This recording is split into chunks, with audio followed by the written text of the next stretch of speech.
Twice in my life, I've been forced to leave a home I'd never see again, taking only what I could carry. Both times, I lost nearly everything. The first time was in the early days of the Iranian Revolution, December of 1978, when my then wife Sheila and I boarded an Air France flight to Paris. Carrying 2 suitcases each, we slipped out of the country with hardly a moment to spare, leaving behind a beautiful home in a small village on the outskirts of Tehran, along with friends and family, horses and dogs, and dozens of priceless family heirlooms.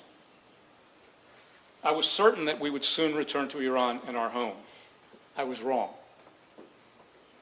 The second time was in August of 2010, when I walked out of our 17-room duplex on Park Avenue in New York to surrender myself to federal custody in Texas. This time, I knew there would be no going back. Strangely, I remember more about the first departure than the second. As our plane took off from Tehran and rose over the city, I was angry, deeply disturbed by the situation on the ground below, and concerned for friends and family we left behind. But I was also young and naive enough to believe that only good things awaited me.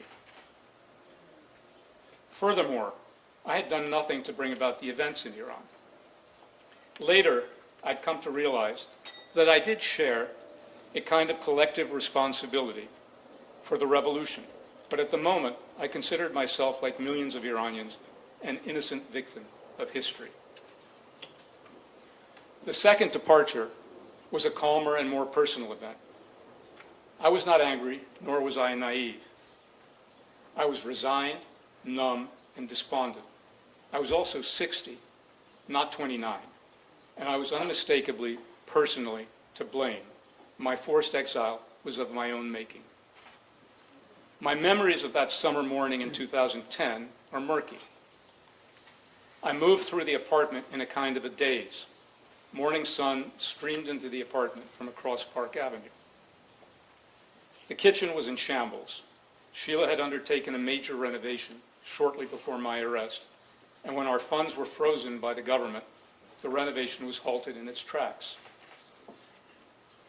Countertops were missing, appliances hooked up to nothing, wires dangled from empty fixtures. The toaster still worked, though. My last breakfast was a slice of toasted Persian bread, layered with soft Persian cheese. Sheila sat across from me. We ate silently. On the street below, people walked their dogs. Doormen stepped from their awnings to whistle for cabs. Delivery men bicycled at high speed, heading the wrong way on East 73rd Street. Had I been in a poetic frame of mind instead of a catatonic state, I might have recalled that famous poem by W.H. Auden, the one about a painting of Icarus falling from the sky and no one noticing. How it takes place while someone else is eating or opening a window or just walking dully along. No poetry came to mind that morning, though. Not much of anything did. After breakfast, I took a final pass through the downstairs rooms. For 19 of the years we'd lived in this duplex, it had been a warm and mostly happy home where we'd raised our 3 remarkable children and enjoyed all of the pleasures and comforts a man could desire. Then, for 1 year, one final terrible year, it had been kind of purgatory. You might think that I took special care to notice everything now that I was leaving. I did not. The federal government had moved to take possessions not only of the apartment, but most of its contents: furniture, art, Persian rugs. Many of these objects had once been very important to me, but they were no longer mine, and they meant nothing to me now. The photographs were another matter. Some of these I cared about very deeply. They were in my study, the handsome little sanctum overlooking Park Avenue, where I'd retire at night to read, smoke cigars, and make calls. The most important of the photographs, propped up on the bookshelves in silver frames, were of my family. There were also a few black and white images I'd managed to take out of Iran when we fled. My father as a young man in Hong Kong with his family, my father with the Shah of Iran, Nemazee Hospital on its inauguration day in 1955. And then all the rest, the mementos of my friendships, if there were really that, with senators, presidents, and would-be presidents. Most of these have been snapped inside the apartment with one of our many dinners or cocktail parties. Me with Hillary, me with Bill, with Obama, with Kerry and Gore and Biden, virtually every major Democratic politician of the previous decade had passed through our doors. They'd come to eat and drink with us, but mainly to raise the money they needed to fuel their ambitions. A lot of that money I raised for them on the phone in my study, at parties in the dining room and living room of our apartment, in offices and conference rooms and ballrooms around the country. There were a lot of memories there, most of them good, some not so good. Upstairs, I entered the small dressing room off the master suite. From the top drawer of the dresser, I pulled out a leather jewelry box.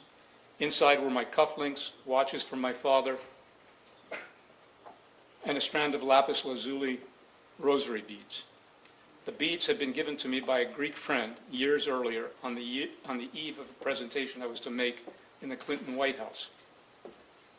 I'd asked my friend what he did to calm his nerves. He'd handed me the beads and told me to keep them in my pocket and run them through my fingers. It worked like a charm. Oh, show and tell. I still have them today. I carried the box to my son's childhood bedroom and knocked on the door. He opened it. He was no longer a child, but he'd come home to see me off.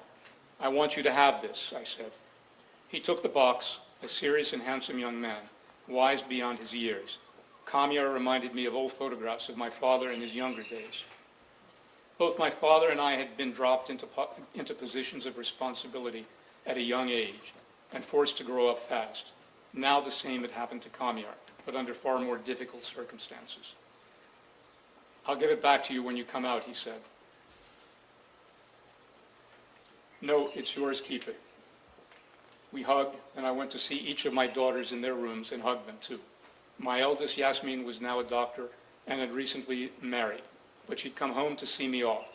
My youngest daughter, Layla, was a recent graduate of Brown University and working in finance in New York. They were both smart and strong young women, but I knew the last year had taken every ounce of their courage and resilience to endure and an infinite grace to forgive. There was nothing to say now, and nearly anything I did say would only provoke tears. There had been enough of those already.